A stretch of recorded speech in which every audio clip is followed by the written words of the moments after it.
Bueno, hoy es domingo de... ¿Alguien recuerda?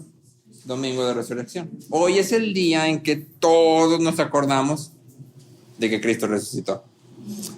El problema es que generalmente nos acordamos solamente en el domingo de Resurrección. La más parte del año, generalmente esta idea de la resurrección pasa su tiempo guardada en algún estante en nuestra mente empolvándose. Solemos como creyentes hablar mucho de la muerte de Cristo y claro que la muerte de Cristo es un tema del cual podemos hablar y hablar y hablar y hablar, pero es importante que tú y yo reconozcamos la importancia que tiene también la resurrección de Cristo. En nuestro pasaje de Corintios, estábamos en Pedro, si recuerdas, y ahora brincamos a Corintios específicamente para hablar de la resurrección, que ya hemos pasado en Pedro. En este pasaje de Corintios, Pablo está haciendo un ejercicio de historia contrafactual. ¿Qué es historia contrafactual? Es esta idea de qué pasaría si. ¿Qué pasaría si el plan para derrocar a Hitler hubiera pasado? Y lo hacen miles de películas donde sí triunfan para derrocar a Hitler. ¿Qué pasaría si tal batalla lo hubiera ganado el contrario en vez del que la ganó? Y entonces hacen un montón de historias, ¿no? Y entonces Pablo está haciendo un ejercicio de historia contrafactual. Dice, ok, ¿qué pasaría si Cristo no hubiera resucitado? ¿Qué pasaría si Cristo no hubiera resucitado? ¿Qué pasaría si solo hubiera muerto por nosotros, pero no hubiera resucitado? Y lo que encontramos en este pasaje de Corintios y en realidad a lo largo de toda la Biblia es que la resurrección no es solo un evento más y no es simplemente una doctrina más que podamos guardar en el estante. Más bien, Pablo y la Biblia como un todo nos enseña que la resurrección es al menos tres cosas. ¿Sí? Y hoy quiero abordar nada más esas tres cosas. Hay mucho que hablar sobre la resurrección, pero quiero dejarlo como de manera clara para nosotros, ¿sí? Número uno, la resurrección es un evento histórico. Es un evento histórico. Número dos, es una verdad fundamental. Es una verdad fundamental. Y número tres, es la fuente de nuestra nueva vida. Es la fuente de nuestra nueva vida. Entonces, número uno, un evento histórico. Número dos, una verdad fundamental. Y número tres, es fuente de nueva vida. Vamos a hablar de lo primero, ¿no? Un evento histórico. Hace ya algunos años, cuando recién comenzábamos como iglesia, hicimos un ejercicio de las diferentes religiones que existen en el mundo. Revisamos las más grandes, las más comunes, y revisamos algunas otras que yo no tenía ni la menor idea de que existían, o sabía que había alguna idea, pero no sabía en qué creían. Y algo queda claro cuando haces este ejercicio de revisar las diferentes religiones del mundo, es que ninguna otra religión comienza como el cristianismo. El cristianismo comienza diciendo, tienes que creer estos eventos históricos. El cristianismo comienza diciendo, tienes que creer estos eventos históricos. Todas las religiones tienen una historia de origen y lo estuvimos revisando. Todas te platican cómo es que la religión vino a ser. Pero, por ejemplo, si alguien pudiera probar que Gautama, que fue el fundador del budismo, no existió en el marco histórico, nunca existió como se cuenta que existió, esto no afectaría las creencias del budismo en ninguna forma. Sí. Gautama es simplemente un ejemplo moral de alguien que vivió de cierta forma y entonces dejó una enseñanza. Pero si él nunca existiera, los budistas podrían seguir siendo budistas. No pasa absolutamente nada. Sí. A diferencia, y en total contraste con eso, el cristianismo es una fe histórica. El cristianismo no comienza con así es como debes vivir, sino que comienza con esto es lo que Cristo hizo por ti en la historia. Esto es lo que Cristo hizo por ti en la historia. Entonces, si te fijas en nuestra porción de 1 Corintios, de los versículos 3 al 7, tenemos lo que es como un mini credo. ¿Cómo sabemos que es un mini credo? Por la forma en que está estructurada y las palabras que Pablo usa. Deja claro que no es algo que él se está inventando en el momento, sino más bien es algo que la iglesia está usando de manera regular. ¿Sí? Es decir, Pablo saca algo como lo que tú y yo leímos ahorita, que toda la iglesia está familiarizado con ello, y entonces Pablo dice, este es el evangelio, yo les prediqué lo mismo que recibí. ¿Sí? Y entonces en este mini credo tenemos un resumen del evangelio, pero es bastante interesante notar, para los que les gustan las fracciones, más de 3/4 del mini credo se usan simplemente para decir esto es un evento histórico. Cristo resucitó y esto es un evento real. No me lo estoy inventando. ¿Cómo hace eso Pablo? Pablo dice, se apareció a Cefas, y después a los 12, y después a 500, y después a mí. ¿Qué está diciendo? Si tienes dudas, hay aquí al menos 514 personas a las que tú puedes ir y preguntarle, oye, ¿es cierto que Cristo resucitó? Y esas 514 personas, mínimo, van a decir, sí, yo lo vi. No me lo platicaron, yo lo vi. Y entonces lo primero que Pablo hace aquí en el credo es, la resurrección de Cristo es un hecho histórico. Es algo que realmente sucedió. Y esto es importante. Es importante porque cuando tú y yo hablamos, hace 1 o 2 semanas, no recuerdo, hablábamos de la historia de Dios, ¿recuerdas? Que la Biblia es la historia de Dios. Y cuando decimos que la Biblia es la historia de Dios, no nos referimos a que es un cuento. Es que realmente la historia de lo que Dios está haciendo en la historia del mundo. Que finalmente la historia del mundo es la historia de Dios. ¿Sí? Y entonces cuando hablamos de la resurrección siendo un evento histórico, vemos algo asombroso. Porque vemos al Dios trascendente, eterno, que no tiene necesidad de ser servido, de ser adorado por nosotros. Introducirse en la historia. Meterse, irrumpir en medio de nuestra existencia. Y eso es algo asombroso. Y entonces Pablo dice, la resurrección es un hecho histórico. Hay al menos 2 argumentos centrales a favor de la resurrección como un hecho histórico. Y no quiero pasar mucho tiempo en esta parte de la historicidad de la resurrección. Pero sí creo que es importante que tú y yo sepamos que fue real.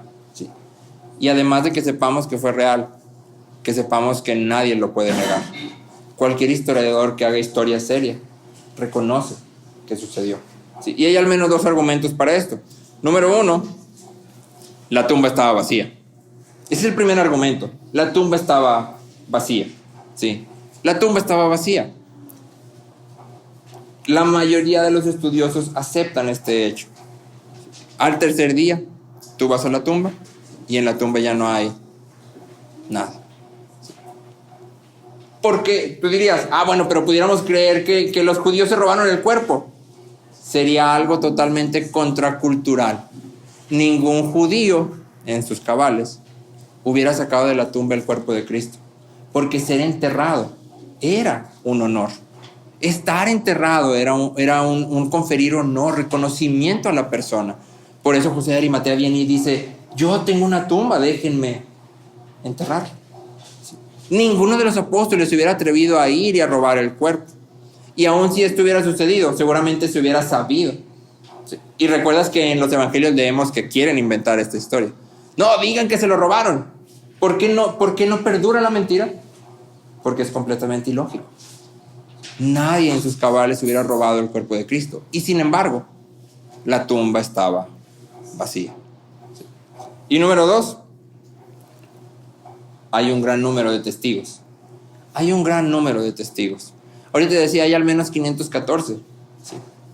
¿Por qué? Porque hay algo muy interesante que sucede. Sobre todo en el Evangelio de Lucas está muy enfatizado. Pero algo que vemos es que las primeras personas a las que Jesús se aparece es a mujeres. A las primeras personas a que Jesús aparece o que se les testifica de la resurrección de Cristo es a mujeres. En una cultura patriarcal, incluso rayando tal vez un poco en lo machista. Ningún evangelista que quisiera convencer con un relato inventado hubiera comenzado diciendo, y se le apareció primero a María y a... ¿Por qué? Porque cualquiera que lo leyera hubiera dicho, pues, ¿quién le va a creer? Es una mujer. Y sin embargo los evangelistas lo ponen. ¿Por qué? Porque así fue. Eso fue lo que sucedió. No te estoy inventando una historia. No tengo que tratar de convencerte modificando la historia o maquillando la historia. Esto fue lo que pasó. Así fue como sucedió. Y entonces estos testigos dicen, Cristo ha resucitado, nosotros lo hemos visto. Y luego van y empiezan a predicar.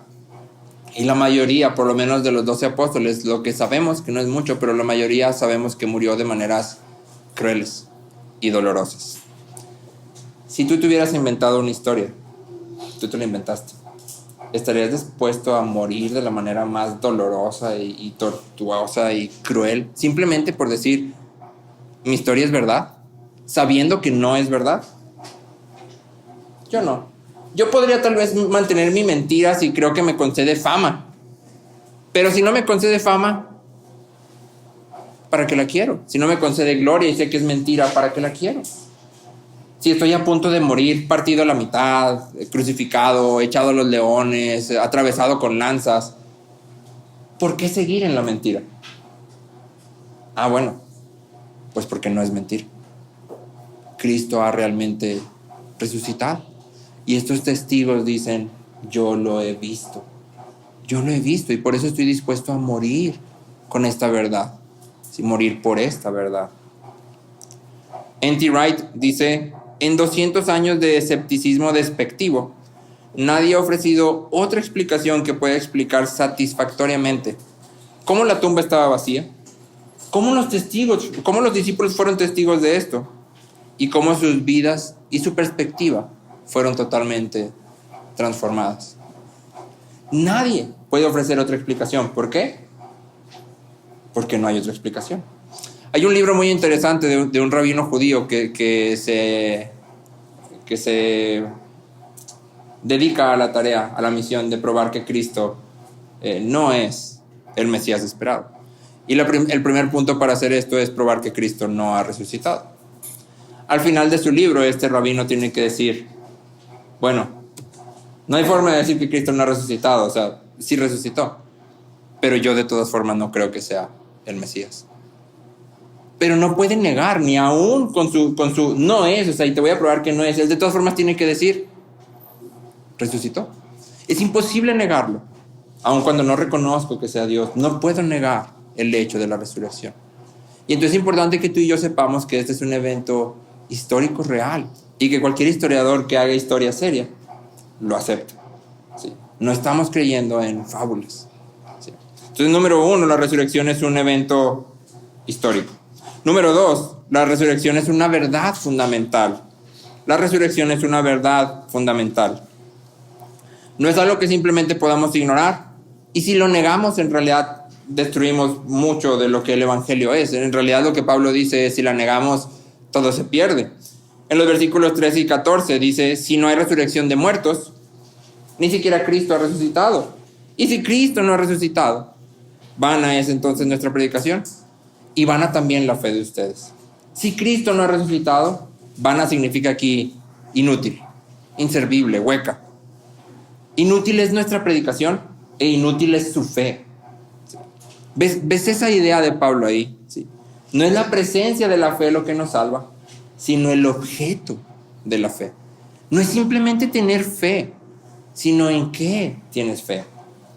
Esta semana, generalmente cuando estoy leyendo, me escucho música que no conozco, para no cantar junto con la música, para no distraerme. Y me sorprendió mucho esta semana estar escuchando una presentación en vivo de, no sé quién era, no recuerdo, te digo, no los conozco, pero de repente en medio de la presentación, esta persona, que creo que era una persona de color por cómo hablaba, empieza pues no sé si puedo decirle a predicar. Básicamente lo que empieza a decir es contar una historia que él antes era pobre, vivía en las calles, pero que él un día oró a Dios y le dijo, Dios, si tú me ayudas y me sacas de aquí, donde quiera que yo esté, voy a proclamarte y voy a glorificarte y voy a llamar a la gente a glorificarte. Y entonces él cuenta esa historia y luego empieza a decir, entonces te voy a pedir que en este momento tú grites, des un grito de 5 segundos y que lo hagas para la gloria de Dios o del poder supremo o de lo que sea que tú creas. Y yo estaba así como, espera, ¿qué? ¿Por qué? Porque esta persona lo que está diciendo es, no importa en qué creas. Mientras tengas fe, todo es igual. Y mientras yo te diga, vamos a glorificar a lo que sea que tú crees, estoy glorificando al único Dios vivo. Bueno, Pablo no está de acuerdo con esa idea. Pablo dice, no se trata simplemente de tener fe. Aquí el punto importante es, ¿quién es o cuál es el objeto de tu fe? La fe en sí misma no salva a nadie. La fe no salva a nadie. Es el objeto lo que nos salva. La resurrección revela la identidad de aquel en quien nuestra fe descansa. Jesús camina a la cruz como el cordero que quita el pecado del mundo a través de su sangre y recibe la peor de las muertes. No la peor porque fuera intensamente dolorosa, que sí fue intensamente dolorosa, Pero tú y yo cometemos un error generalmente cuando hablamos de la muerte de Cristo y sobre todo en estas fechas, porque tú y yo solemos enfocarnos en, mira, de este tamaño eran los clavos que usaron, y este era el látigo que se usó y tenía al final unos ganchos así, y mira, esta era la cruz y te tardabas como 24 horas en morirte. Y enfatizamos todas estas cosas, que cuando tú y yo vamos a la historia bíblica, al Evangelio, ¿quién de los evangelistas te dice de qué tamaño eran los clavos? Nadie te dice. ¿Quién te dice qué tipo de látigo se usó? Nadie. Nadie te dice ninguno de esos datos. ¿Por qué? Porque los evangelistas están enfatizando otra cosa. La muerte de Cristo es la peor muerte posible, no por el dolor físico, sino por el dolor espiritual. En la cruz, Cristo muere siendo maldito y es abandonado por Dios. Por eso es la peor muerte. Por eso es la peor forma de morir. Sí, lo físico duele mucho, pero no hay nada más terrible que ser abandonado por Dios mismo. No hay nada más terrible que eso. Y por eso la muerte de Cristo es terrible en todo sentido. Por eso Packer dice que en este evento, en 400 minutos, están encerrados una eternidad de sufrimiento. El sufrimiento de Cristo no es primeramente físico, sino espiritual. Separación del Padre al cargar sobre Él todos nuestros pecados. En Gálatas 3:13 leemos que Cristo fue hecho maldición por nosotros. Y en 2 Corintios 5:21 se nos dice que Cristo fue hecho pecado por nosotros. Sí, fue hecho maldición y fue hecho pecado por nosotros. Jesús muere siendo hecho pecado y maldición, pero mediante la resurrección, Dios vindica a Jesús y lo exalta. ¿Te acuerdas que en la cruz los soldados decían, mira, decía que podía salvar a muchos, ahora que se salve a él mismo? Y hoy en la mañana pensaba, si tú hubieras sido uno de los apóstoles, estaba leyendo un artículo y decía, es cierto, que hubieras pensado el sábado. El viernes murió Cristo. ¿Qué hubieras pensado el sábado? Acuérdate que los discípulos no alcanzaban a entender. Todavía no les quedaba claro que Jesús iba a morir y resucitar. Entonces, cuando Jesús muere, ellos seguramente dijeron, nos equivocamos. No era. Todas nuestras esperanzas se fueron al suelo. Y lo vemos porque cuando Jesús resucita, Pedro, ¿qué está haciendo? Pescando. Pedro regresa, dice, ok, ya, o sea, estos 3 años de mi vida fueron, pues para nada. La persona que yo creía que iba a ser el rey, ya no está. ¿Qué hago? Pues me regreso a mi chamba, ¿no? Pues, ¿qué más me queda por hacer? Y entonces, durante todo el sábado, que a veces lo pasamos como que no, es bastante importante porque durante todo el sábado pareciera ser que Cristo ha perdido. Pareciera ser que Satanás ha vencido. Pareciera ser que todo lo que Cristo había dicho era una mentira.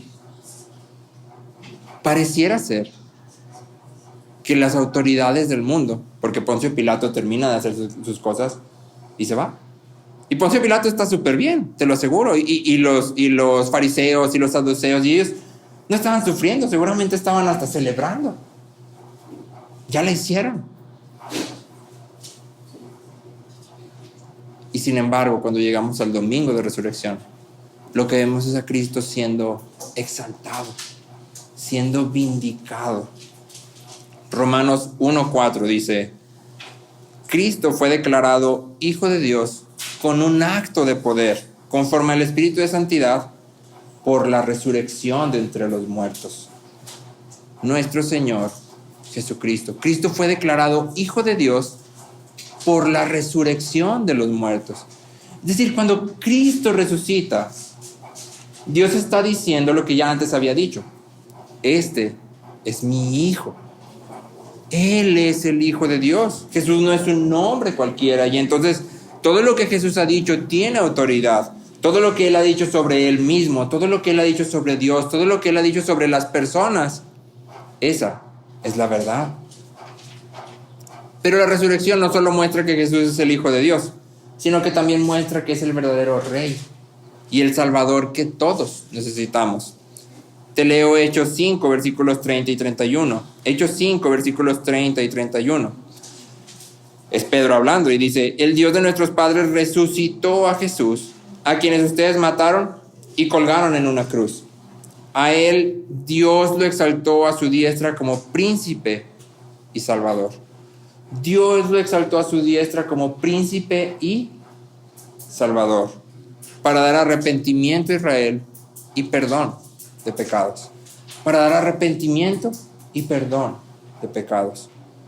La crucifixión muestra que Jesús fue maldito, pero la resurrección muestra que fue maldito por causa nuestra. La resurrección significa que el pago ha sido aceptado y que la muerte ha sido derrotada. La resurrección es la consecuencia y la demostración de nuestra salvación, porque la muerte es la consecuencia y la demostración de nuestro pecado. La resurrección es la consecuencia y la demostración de nuestra salvación, porque la muerte es la consecuencia y la demostración de nuestro pecado. Romanos 4:25 dice: Cristo fue entregado por causa de nuestras transgresiones, murió por nuestras transgresiones y fue resucitado para nuestra justificación. Y fue resucitado para nuestra justificación. Si Cristo hubiera muerto, pero no hubiera resucitado, tú y yo estaríamos perdidos. Tal como lo dice Pablo en Corintios, nuestra fe sería vana, inútil. No es la presencia de la fe lo que salva, sino el objeto de la fe. Y los cristianos somos aquellos que depositan su fe en Jesús, el Hijo de Dios, el Cristo, el único que puede salvar. Encontramos salvación en este Jesús, que es el Hijo de Dios verdadero. Y entonces dijimos, la resurrección es un hecho histórico. Dijimos, es un evento fundamental. Sin resurrección no hay perdón de pecados. Sin resurrección no hay justificación.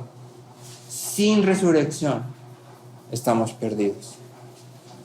Y por último dijimos, la resurrección es fuente de vida.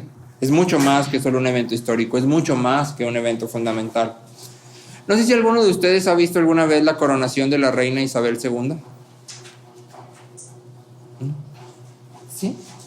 Yo nunca la he visto completa, dura 3 horas, es demasiado tiempo, pero está bastante interesante si alguien lo quiere ver, está en YouTube. Fue la primera coronación de la historia en ser transmitida por televisión abierta de manera internacional y fue un evento así gigantesco, o sea, fue algo increíble. Y tal vez tú no has visto la coronación de la reina Isabel, pero sí sabes quién es la reina Isabel. Incluso los muchachos saben quién es la reina Isabel porque está en memes por todo el internet. Y entonces todos sabemos que hay una reina que se llama Isabel, o que había, ¿verdad? Una reina que se llamaba Isabel y estaba de aquel lado del mundo.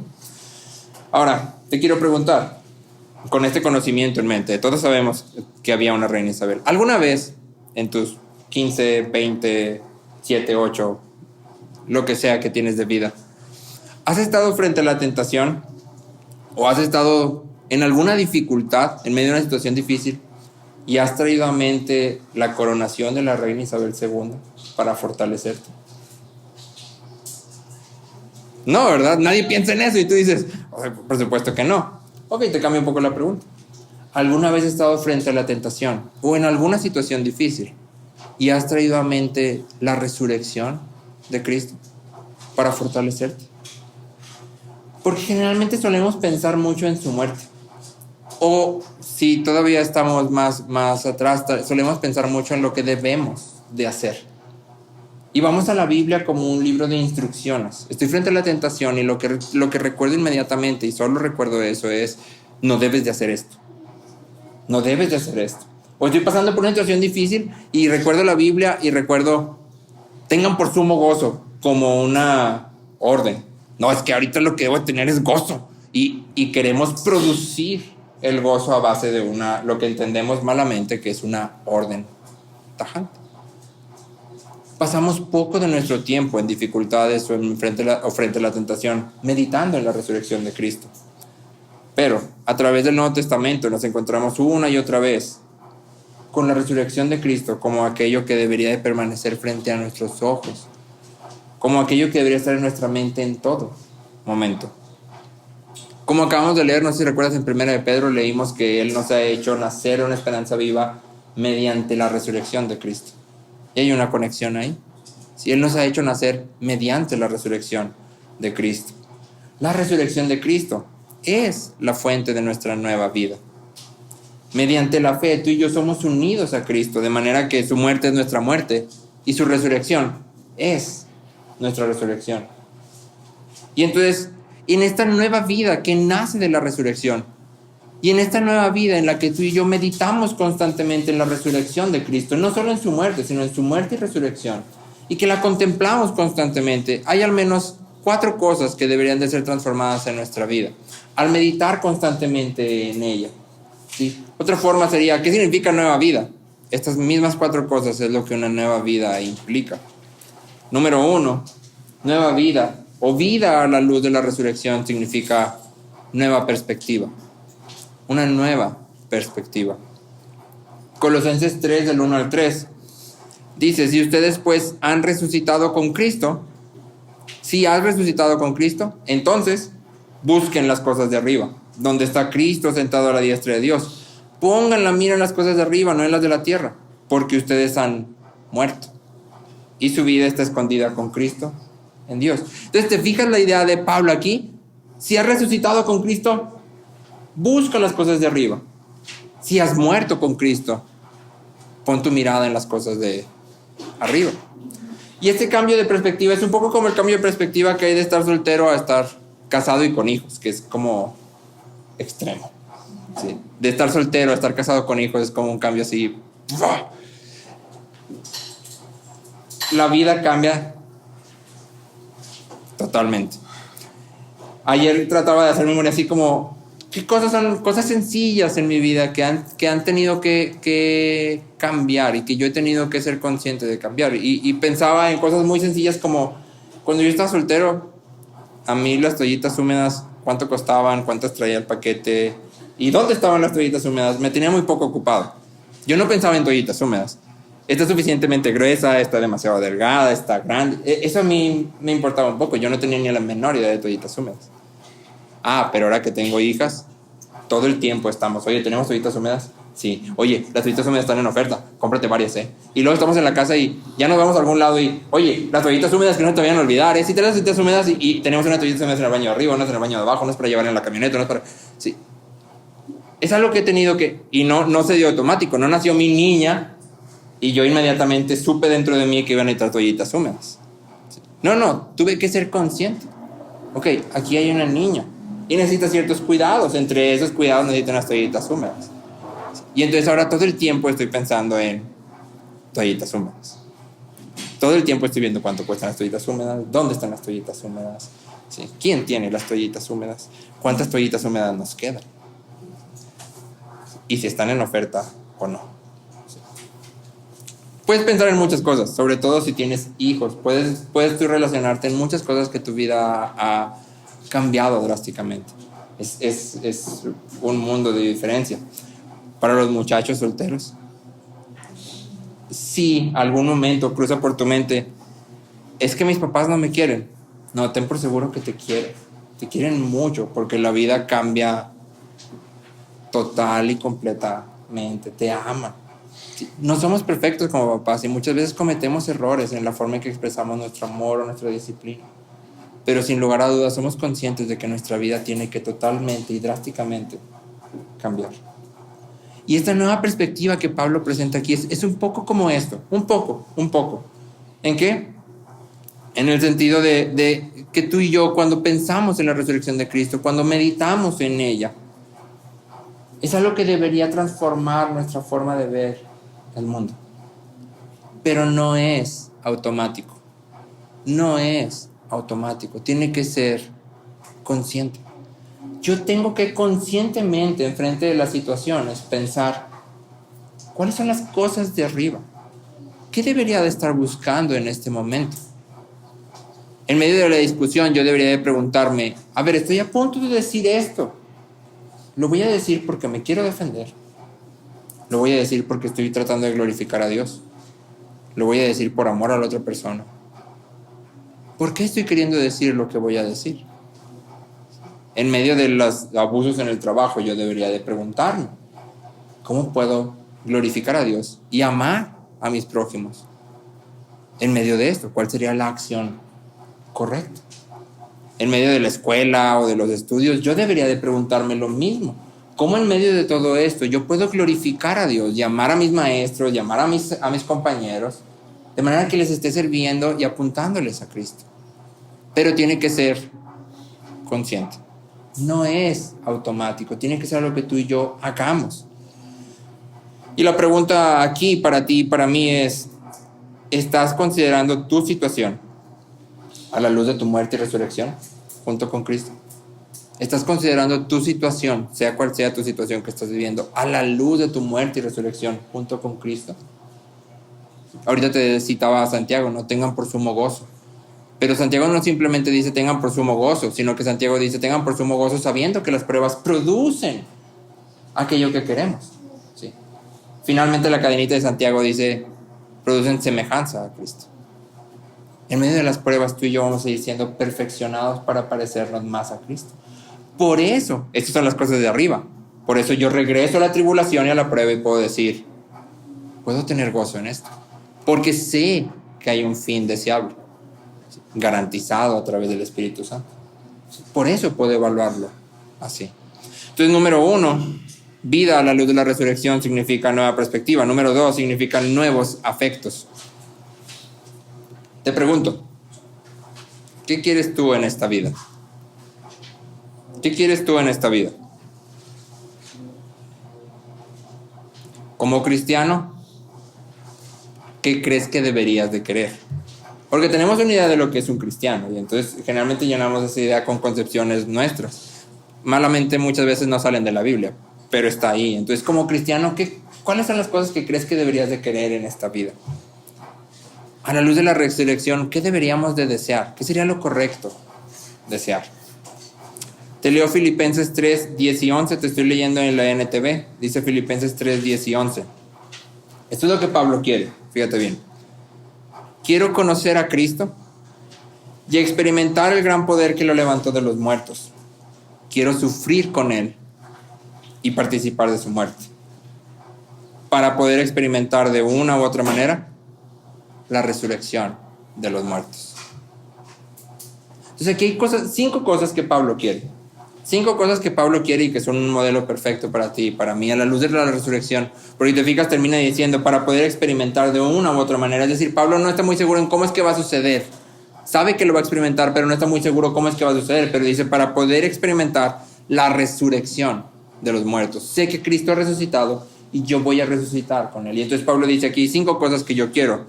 Número 1, quiero conocer a Cristo. Ahora, esto es bastante interesante, porque todos diríamos, sí, pues claro, queremos conocer a Cristo. Pero Pablo está escribiendo Filipenses después de que escribió Romanos y Gálatas. 2 cartas que la iglesia ha estudiado a través de los años, a través de los siglos, y no hemos podido terminar de exprimir o entender todo lo que Pablo puso ahí de manera completamente clara. Y Pablo los escribe y termina de escribirlos y dice, ¿sabes qué quiero? Quiero conocer a Cristo. Y tú y yo diríamos, no inventes, Pablo, o sea, yo ni siquiera le termino de entender lo que escribiste aquí, o sea, obviamente tú ya conoces a Cristo, pero Pablo dice, quiero conocer a Cristo. Eso quiero conocer a Cristo. Yo oro y ruego que ninguno de nosotros llegue el momento en que ante una predicación o un comentario bíblico o alguien que esté platicando algo que aprendió en la Biblia, que tú y yo nunca digamos, pues claro, por supuesto. No, pues sí, eso es obvio. Puede que sea obvio, pero cada vez que alguien expone una verdad bíblica, nuestra respuesta debería ser la misma. ¡Wow! Es asombroso. Es maravilloso. O sea, no importa si es obvio. Oye, ¿sabes que Cristo murió por ti? Y tú y yo no deberíamos de responder, pues obvio. No. Sí, lo sé, y es increíble. Es increíble. El deseo de conocer a Cristo es un deseo que debería de consumirnos por completo. El de profundizar en su palabra. Y Pablo aquí lo expone. Número 2, Pablo dice que quiere experimentar el poder que lo levantó de los muertos, el poder que levantó a Cristo de los muertos. Ahora, esto no significa que Pablo está queriendo una experiencia que lo superemocione, sino más bien quiere conocer el poder de Dios que da y cambia vidas. Pablo dice, quiero conocer el poder de Dios que da y cambia vidas. ¿Sí? Pablo en Romanos dice, no soy lo que quisiera ser. ¿Sí? Encuentro en mi cuerpo esta ley que hace lo opuesto a lo que quiero, lo que no quiero hacer, eso hago. Y termina diciendo, gracias sean dadas a nuestro Señor, gracias sean dadas a Dios por nuestro Señor Jesucristo.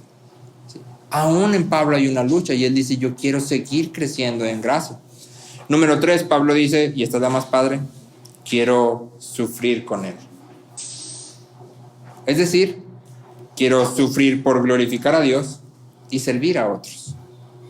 Eso es lo que Pablo quiere, sufrir junto con Cristo. Sí. Ojo, y aquí una palabra de balance. Esto no significa que el cristiano busque la miseria. El cristiano busca glorificar a Dios y servir a otros. Si en medio de ello sufre, gloria sea a Dios. Sé que voy a ser transformado. Y por eso Pablo dice, quiero sufrir con él. Número 4 y 5 están conectadas. 4, participar de su muerte. Y 5, experimentar la resurrección de los muertos. Eso es lo que Pablo quiere. Te pregunto de nuevo, ¿tú qué quieres? ¿Tú qué quieres? Porque nueva vida a la luz de la resurrección implica querer estas cosas.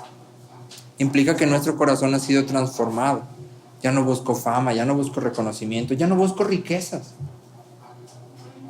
No quiero ser el más reconocido en tal campo, no quiero tener éxito y triunfar. No, eso no es importante para mí. Esto es lo que yo quiero, porque esto es las cosas de arriba. Mi mirada está puesta en esto. Entonces, número 1, olvida la luz de la resurrección significa nueva perspectiva. Número 2, significa nuevos afectos. Número 3, significa una nueva conducta.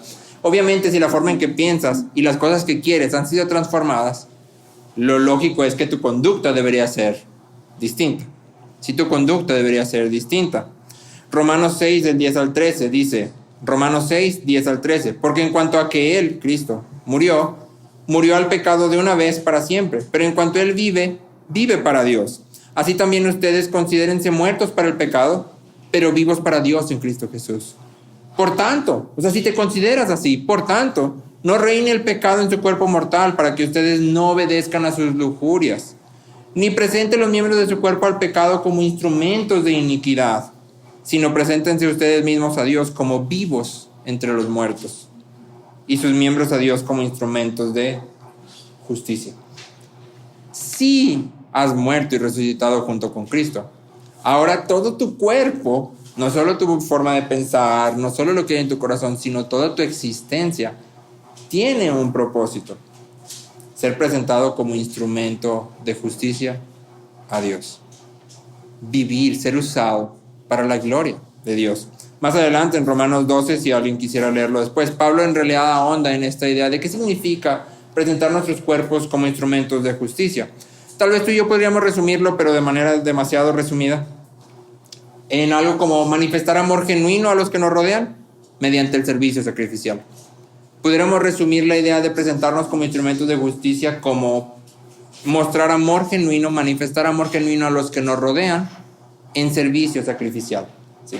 Tal vez esa sería una idea que resuma o de alguna forma capture la mayor parte de lo que está ahí. Básicamente, presentar nuestros cuerpos como instrumentos de justicia de Dios significa imitar a Cristo. Esta es la nueva conducta que nace de meditar constantemente en nuestra unión con Cristo en su muerte y resurrección. Nota que todos estos pasajes que te estoy leyendo comienzan siempre con una idea, y es: si has muerto con Cristo, si has resucitado. Y entonces Pablo lo primero que hace es llevarte a meditar en tu muerte y tu resurrección. Si has sido unido a Cristo. Es imposible vivir de esta manera fuera de Cristo. Es imposible cumplir con lo que el Evangelio nos pide si no estamos unidos a Cristo. Por último, tenemos nueva motivación. Nueva motivación. nueva perspectiva, nuevos afectos, nueva conducta y nueva motivación. En 1 Corintios 15, el último versículo de este capítulo, el versículo 58, termina diciendo: por tanto, es decir, a causa de todo lo que te he hablado, a causa de que la resurrección es real, a causa de que Cristo ha resucitado, a la luz de todo eso, mis amados hermanos, estén firmes, constantes, abundando siempre en la obra del Señor, sabiendo que su trabajo en el Señor no es en vano. Y la palabra vano se ha repetido mucho en este capítulo. Recuerdan, no es inútil, no es hueco. Tu trabajo en el Señor no es hueco, no es inútil. ¿Por qué? Porque Cristo ha resucitado. ¿Cuál es la conexión entre la resurrección de Cristo y nuestro trabajo que no es en vano? La idea aquí es que, aunque deberíamos de considerarnos muertos y resucitados junto con Cristo ya, la esperanza cristiana es que un día vamos a ser físicamente resucitados. Sí, aunque ya en este momento tú y yo deberíamos estar pensando en yo he muerto con Cristo y junto con Él he resucitado. La resurrección en toda la plenitud de la palabra no ha sucedido aún. Es algo que tú y yo esperamos a futuro. Esperamos el día en que nuestros cuerpos sean resucitados, glorificados. De manera que, como dice Juan, podamos ver a Cristo tal como Él es, porque seremos semejantes a Él. ¿Sí? De manera que ya no luchemos con el pecado y que podamos habitar eternamente con Dios en total paz y plenitud y gozo y felicidad. Esa es la esperanza cristiana. Y ya que Cristo ha resucitado, nuestra esperanza es segura. Ya que Cristo verdaderamente ha resucitado, nuestra esperanza no nos puede ser quitada. Cristo es el primero, las primicias, dice Pablo, de todos los que han de seguir. Así que sea lo que sea que estemos haciendo el día de hoy aquí, porque Pablo dice, estén firmes, constantes, abundando siempre en la obra del Señor. Y malamente tú y yo tomamos esta palabra y decimos, la obra del Señor significa lo que haces en la iglesia. No. Es parte de la obra del Señor, pero la obra del Señor es aquello que te ha tocado hacer a ti en tu vida. Es decir, si tú trabajas en un Oxxo, esa es la obra del Señor en tu vida. Eso es lo que tú estás haciendo. En el Oxxo tú deberías de trabajar de tal manera que glorifiques a Dios y sirvas a los que están a tu alrededor. ¿Sí? Si tú estás en tu casa y no tienes un trabajo y limpias y barres y trapeas, esa es la obra del Señor. ¿Sí? Es lo que Dios ha dispuesto para ti en este momento. Y puedes estar firme, constante y abundando siempre en ello. Porque sabes que no va a ser en vano. No va a ser un vano, va a tener un fruto bueno, garantizado. Sea lo que sea que estemos haciendo. Sí. Ya sea que estés estudiando la secundaria o el bachillerato o una carrera, ya sea que estés trabajando en la empresa de tus sueños o simplemente en la única empresa que te contrató porque ninguna otra te quiso contratar. Ya sea que estés lavando la ropa o estés predicando el evangelio. Cualquier cosa que estés haciendo, lo haces o lo deberíamos hacer para la gloria de Dios. Y nunca es en vano. Nunca es inútil. Lutero decía, parece poca cosa cuando una doncella cocina o limpia o hace otras tareas del hogar. Pero ya que el gobierno de Dios está presente ahí, aún este pequeño trabajo debe ser alabado como un servicio a Dios. ¿Quieres hacer algo que no sea servicio a Dios? Búscate un lugar donde estés fuera del gobierno de Dios. O sea, ningún lado. Sea lo que sea que estás haciendo, lo estás haciendo bajo el gobierno de Dios. Él gobierna absolutamente todo. Y entonces, sea lo que sea que estás haciendo, lo puedes hacer para su gloria, firme, constante y abundante. Esa es vida a la luz de la resurrección. La resurrección es mucho más que un evento para recordar solo en Semana Santa. Es el clímax de la historia del universo. Es el momento de la exaltación de Cristo y la fuente de nuestra nueva vida. Si estás en Cristo, has muerto junto con Él. Y junto con Él has resucitado. Eso es increíble. Has muerto con Él y junto con Él has resucitado. Tu vida es una vida nueva. Y más pronto que tarde, serás físicamente resucitado. Esa es la más increíble esperanza. Y te recuerdas que Pedro nos dice que nuestra esperanza es inmarcesible, sí, inmaculada, perenne, que no se puede marchitar, perenne, no se puede marchitar, ¿sí? Es decir, no hay nada que hoy por hoy pueda embestirte, pueda venir sobre tu vida y pueda destruir tu esperanza. Nada. Y entonces yo volteo a mi vida y digo, puedo seguir firme, constante y abundando, porque mi esperanza es segura. Nada puede destruirlo. Ni siquiera es de este mundo. ¿Qué en este mundo lo va a poder tocar? Estoy seguro. Y puedo entonces caminar a la luz de la resurrección de Cristo. La resurrección de Cristo cambia absolutamente todo.